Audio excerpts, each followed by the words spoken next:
Olá, meus amigos, sejam bem-vindos a mais um vídeo. Estamos acabando de falar sobre todos os deuses de Tormenta 20. Se você perdeu algum vídeo, dá uma olhada na descrição, tem a playlist completa aí para você assistir, porque hoje falaremos dele, o deus da trapaça, o famoso Hinin.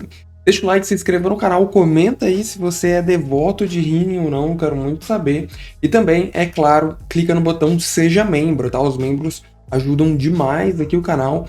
Muito obrigado a todos os membros, tá? Do coração aí, tamo junto demais. Cara, o Hinin, eu ia falar Nimb, né? O Hinin, ele é o deus mais... que eu menos tenho conhecimento, assim, né? O mais distante pra mim dentro de Tormenta 20. É um deus que ele nunca chama muito atenção mesmo. E que se fosse, tipo assim, fala um deus para ser substituído aí do panteão, provavelmente seria Hinin que eu escolheria. Mas lendo agora as informações dele aqui dentro do Deuses de Hearthstone, que inclusive está completo, né? Em breve a gente vai ter um unboxing aí para vocês. Eu posso dizer o seguinte: esse fato dele querer parecer, dele ser parecido, né? Ser mundano demais e não chamar tanta atenção, isso mais do que tudo é proposital da parte dele, acreditem se quiser. Vamos dar uma olhada aqui, né? O texto introdutório dele, ele fala algumas coisas interessantes sobre como o Hinin age.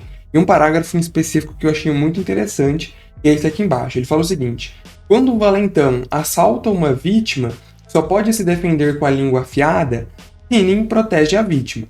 Quando uma quadrilha tenta invadir uma mansão de um nobre, mas o nobre preparou armadilhas e truques para se livrar dos intrusos, Hinin protege o aristocrata. Então, tipo assim, ele, galera, é um deus que não é bom nem mal. Ele não tem objetivos maléficos de querer matar os outros na armadilha e tal, mas ele também não é um deus bom que tenta ajudar quem precisa. Muito pelo contrário, ele é o tipo de cara que oscila de um lugar para o outro. E eu sempre tive essa dúvida, né? Eu sempre achei ele muito parecido com o papel que os As faz dentro do panteão. Ele é o deus da traição, esse é o deus da trapaça. Quais seriam as verdadeiras diferenças na lore entre eles, né? E o livro ele vem para sanar realmente essas dúvidas e mostrar pra gente quais são as diferenças. O Hinin, por exemplo, ele não é contra a traição, mas ele acha que a traição só pelo ato de trair, né, um amigo, alguém que confia em você, ela é um pouco sem graça. Para ele, o mais interessante é você, por exemplo, fazer uma traição e jamais ser pego por isso. Aí sim tá a grande graça dele. Então, a questão dele é você conseguir passar despercebido pelas situações, fazendo o que bem entender, enganando os outros e tudo mais. Isso é o que chama realmente a atenção. Aqui a gente tem a nova arte dele, né, que inclusive é bem mundana. E aí eu acho legal, tá? Por mais que você fala, isso aqui não é uma aparência de um deus do panteão, é meio meme para isso. Sim, concordo. Mas para um avatar, para você utilizar essa arte dele aqui como um avatar de Hinin na sua mesa de RPG, é ideal, é fabuloso. É um cara que parece ordinário, não chamaria assim tanta atenção de cara. Ainda eu digo mais, ainda queria essa arte aqui se ele não tivesse essa máscara de raposa, para conseguir utilizar na mesa como tipo, alguém que tá lá e a galera só não percebeu. Sabe, dá muito certo algo nesse. Eu acho que fica muito legal. Dizem, inclusive, aqui no livro que os estudiosos têm percebido que, desde a ascensão de Hinin, lugares, cavernas, têm se enchido de armadilhas e monstros. Isso tem sido um efeito cada vez mais notado e curioso, e que eles atribuem isso ao poder de Hinin. Então tá aí a justificativa maior, né, para o Tormenta RPG, para você argumentar com seus jogadores. Eles encontram ali uma caverna cheia de armadilhas, mas aí é aquela pergunta clássica, né? Mas por que tá cheio de armadilha aqui, né? Quem que colocou isso e tal? Para você não ter que fazer grandes explicações sobre por que tá cheio de monstros e tesouros e armadilhas dentro de uma caverna, dá para você explicar simplesmente. Trata de uma caverna de Hinin, e por isso ela tá cheia de armadilhas, né? Eles falam que isso vem acontecendo muito aí ultimamente, o que é muito legal. Outra coisa muito interessante aqui do Hinin que me chamou de fato a atenção, né, de longe, é com relação ao lema dele, né? O lema dele é Hinin, nunca ouvi falar. E essa é uma grande particularidade aí do deus Hinin, porque é realmente isso, né? Os seus devotos fingem que não o conhecem. Isso é muito marcante, né? Na própria trilogia Tormenta, que já tem vídeo aqui no canal sobre cada um dos livros, vale muito a pena ver. Nós temos ali um clérigo, né, de Hinin, e ele diz que ele é um clérigo de Khalmyr. E aí, ao longo do livro, você vê que ele vai fazendo algumas atitudes ali que não tem nada a ver com Calmir, que estão de fato atribuídas ali a Hinin.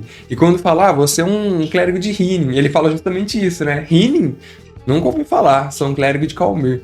Então ele, olha só que curioso, né? Os deuses de Tormenta 20, os deuses maiores, eles ganham seu poder, né? Têm o seu poder das suas áreas de influência por serem cultuados a isso. O Hinin, ele é o único que ganha poder quando ele passa despercebido. Ou seja, seus devotos fingem que não o conhecem e quando eles fazem isso, eles estão sendo devotos a ele. Você entendeu a contradição aí do negócio? Para você ser devoto de Hinin, você tem que fingir que você não é devoto de Hinin. E é assim que ele ganha o seu poder. Muito legal, né? Fala sério. A gente tem aqui nas áreas de influência dele, então, os ladrões. E aí o livro ele deixa bem claro pra gente que não é só, tipo, o ladrão típico. É o ladrão que vai utilizar ali de uma estratégia, de uma inteligência realmente para conseguir os seus objetivos. Não adianta você ser só um ladrão brutamontes aí que quer entrar quebrando tudo. Não é assim que funciona. E aí isso justifica-se inclusive pelas demais áreas de influência, né? Armadilha, mentira, ilusão. Hinin, aqui vem um aspecto interessante, né? Os Hinin, galera, são criações de Hinin. E aí muita gente fica se perguntando, né? Mas que história é essa? Não faz sentido, nunca vi isso em lugar nenhum e tal. Mas é verdade. O nome não é à toa, né? O Hinin, eles são crias de Hinin e é dito que ele fez isso quando ele ainda era um deus menor. Ele sequer havia ascendido ao panteão quando criou aí os Hinin. E é legal porque eles falam assim, os Hinins foram criados quando o Hinin enganou Calmir. Que ninguém sabe dessa história, né? Ninguém sabe como que isso aconteceu. Dizem que tem até mesmo influência de Nimbi no meio dessa história, mas ainda é uma história que a gente tem muito pouco conhecimento. Quem sabe no futuro não vem um livro aí que vai explicar mais pra gente sobre isso. Também entra na área de influência dele aqui, disfarces, furtividade, esperteza, crime e, claro, masmorras, né?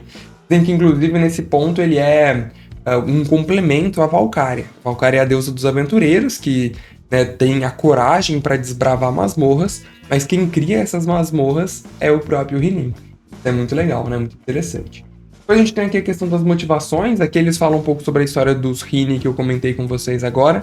Que eles, ele ludibriou Calmir para fazer isso, mas ninguém sabe como e etc. E as motivações dele é bem dúbia, né? Ele não tem uma motivação de fazer o bem, de fazer isso, de fazer aquilo.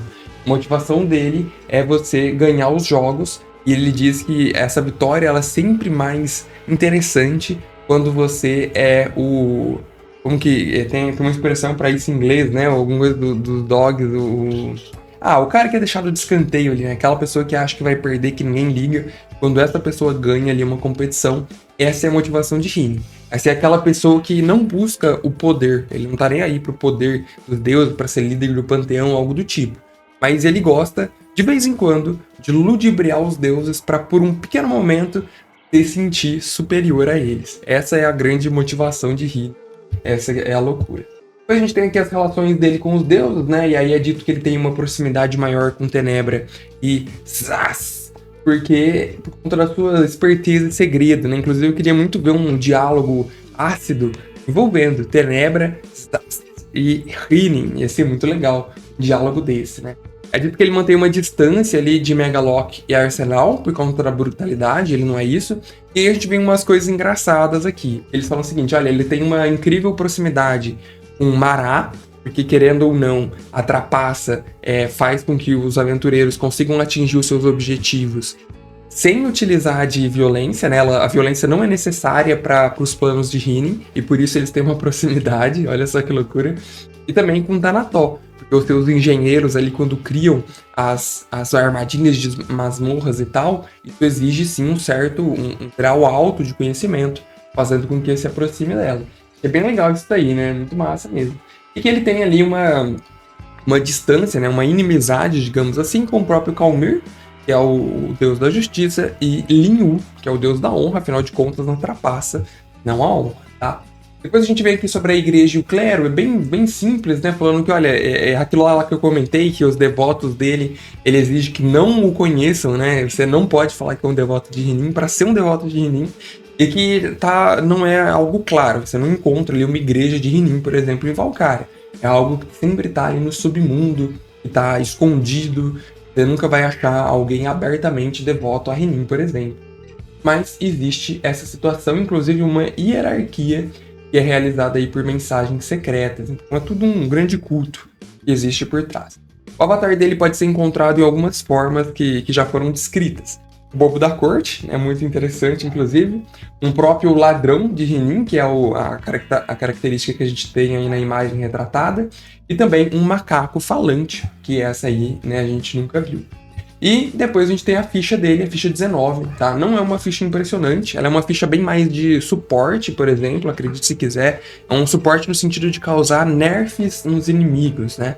Uma ficha nesse sentido. ND 19, defesa 57 e apenas 798 de vida. Então, muitos poucos pontos aí, por assim dizer. Ainda assim, ele tem algumas habilidades interessantes, né? Ele tem uma arma, uma daga especial chamada Falso Amigo, né? Olha só.